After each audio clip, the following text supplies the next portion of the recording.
Hi everyone, and thank you for joining me for this tutorial on articles, the and zero.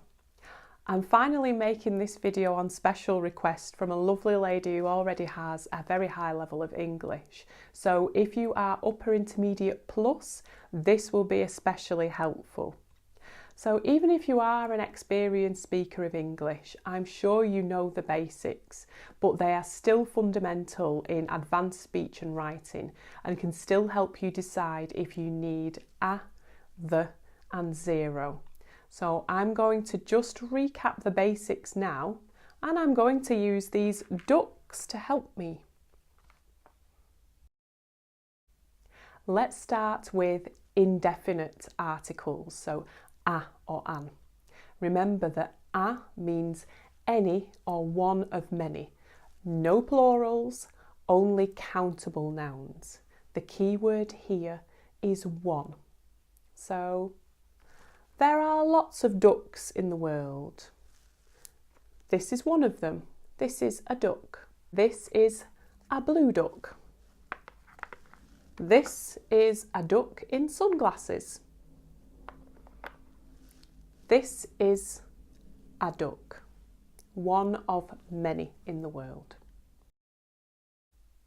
Moving on to the basic rules of the definite article.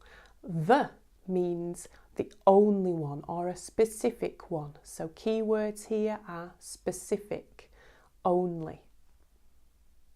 You can also use the for specific groups of things, so plurals with the are okay.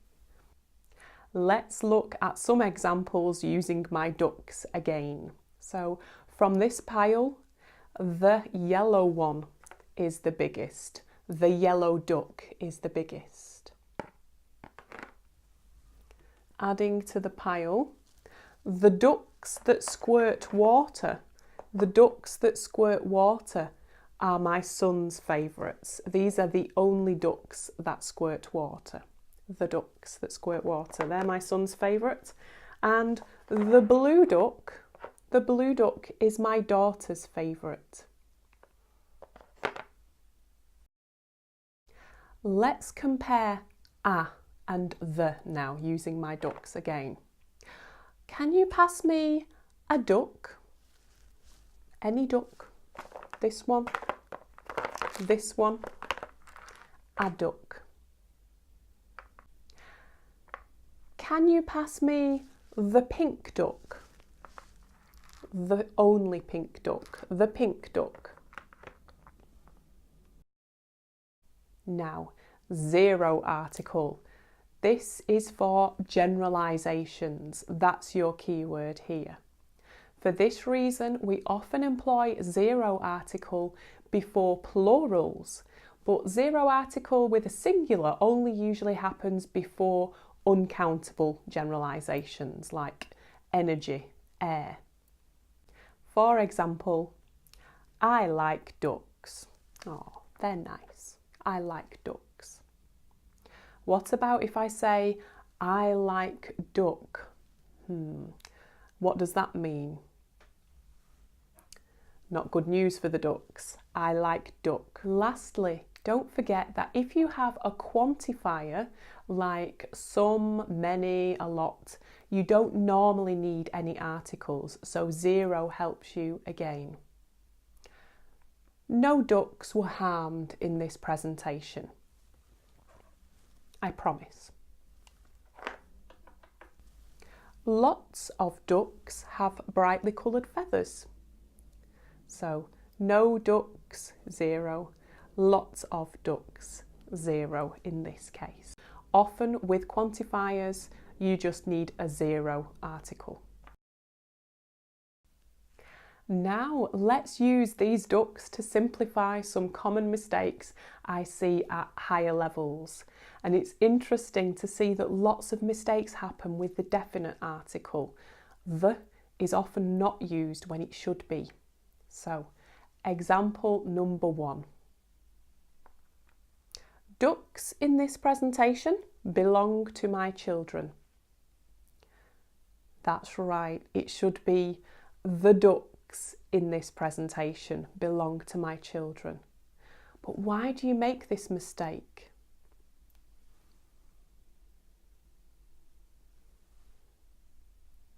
Because you know it's plural, so a isn't possible. But it's the first time in a sentence we've mentioned the ducks, so surely it can't be the ducks. But no, the is correct. Yes, it's the first time they appear in the sentence. But if I ask the question, which ducks? I have all the information I need in the sentence. The ducks in the presentation belong to my children. Sorry, which ducks? The ducks in the presentation. That's why we use the for the first time in this case. Even more simplified, if you have a sentence with who, which, that, or when in the middle, then it's even easier to see this rule in action. For example, without the ducks now. I don't know the people who lived in my flat before I moved here. Can you remember the time when I locked myself out of the house? The solution that my colleagues suggested might work.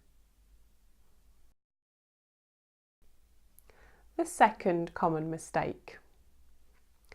A use of ducks in presentations about articles is an unusual way to teach. Correct, it should be the inclusion, not an. Why do we think it's an? Maybe because you're saying an unusual way to teach later on. Or maybe because, like in mistake number 1, you think it's the first time we talk about this, so it has to be indefinite first. But here's a tip. If you talk about a phenomenon, you are being very specific, so it's the. Let's look at some real-life examples. The increase in social media use could be contributing to a rise in anxiety amongst teenagers. The fall in wages has led to an increase in demand for after-school care as more parents work longer hours. And the last common mistake. Toy duck's usefulness in demonstrating English grammar is surprising. Here we need the indefinite article. We're talking about one toy duck of many in the world, not a specific one. And we make this mistake because we are generalising, so we assume it's 0. You could generalise in this way and say toy ducks are useful in grammar presentations. But when we are using the apostrophe S to show possession, you need a or an. Should a person's ability to do a job be judged mainly on education or experience? A child's brain is arguably more receptive to language learning than an adult's. Our product's positioning can make a massive difference to sales. I hope my ducks and I have been of help today. And one last piece of advice that I always give to English speakers at higher levels. When it comes to the articles, trust your instincts. I read more mistakes in essays than I hear in speech, probably because when we're writing, we're usually spending more time thinking. It's great to check, but sometimes you can overthink. But as always, if you have any questions, please get in touch via my website, 5starenglish.net. See you next time. Thanks for joining me.